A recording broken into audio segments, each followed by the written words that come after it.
Salut à tous, aujourd'hui on se retrouve pour une théorie sur Batman Arkham Knight, le dernier Batman.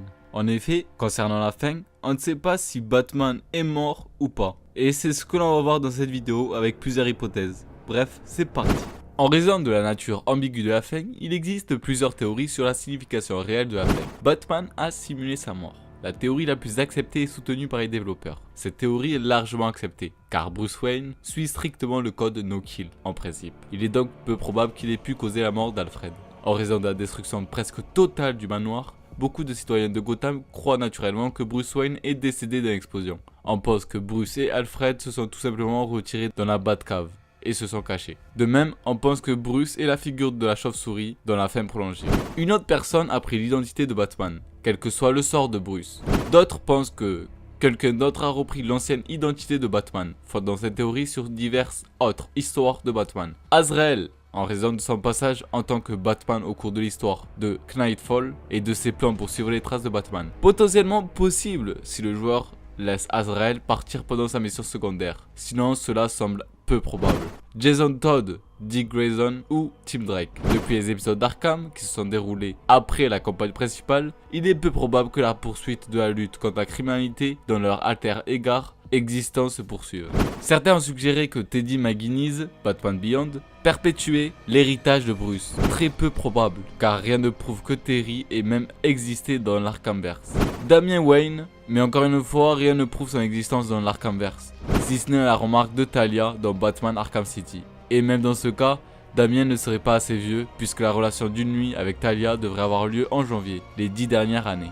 Jim Gordon, puisqu'il avait pris le relais dans la bande dessinée. Et c'est lui qui a dit que Gotham avait besoin d'un nouveau sauveur. Cependant, vu qu'il est assis dans sa limousine quelques minutes auparavant, il est également un candidat improbable. Quel que soit le nouveau Batman, il aurait accès à la toxine de la peur de l'épouvantail, en raison de son apparence qui correspond à l'hallucination de la peur de l'épouvantail. Batman est mort et Gotham a utilisé le gaz de la peur pour contrôler des criminels. Certains pensent que la ville a commencé à utiliser le gaz de la peur de l'épouvantail pour contrôler les criminels, répartis dans toute la ville. Très peu probable, car cela affecterait également les civils. Bruce Wayne est ou n'est pas mort, la fin était juste figuratif. Une autre signification possible est que, après la disparition de Bruce, les citoyens de Gotham ont été inspirés par son sacrifice et ont combattu le crime. Contrairement à Thomas et Martha Wayne, la famille à la fin pourrait être une métaphore de la famille de Bruce, car la mère à la fin portait le même collier que Martha Wayne et sortait d'une salle de cinéma. La chauve-souris géante était une métaphore de quelqu'un qui entrait pour arrêter les voyous et sauver la famille. Les citoyens qui luttent contre le crime permettraient à Tim et Barbara de se marier sans problème et rempliraient la mission de Batman de ne pas laisser un autre garçon de 8 perdre ses parents au crime. Cependant, les épisodes d'Arkham confirment que le fantôme est une entité physique et existe réellement. Cette théorie est donc également improbable. Batman, dans la cinématique de fin, est un produit de l'esprit d'un voyou et résulte de l'exposition à la nouvelle toxine de peur de crâne. Comme cela a été dit tout au long du jeu et expérimenté par Batman, l'exposition à la toxine de la peur a causé des dommages psychologiques à long terme.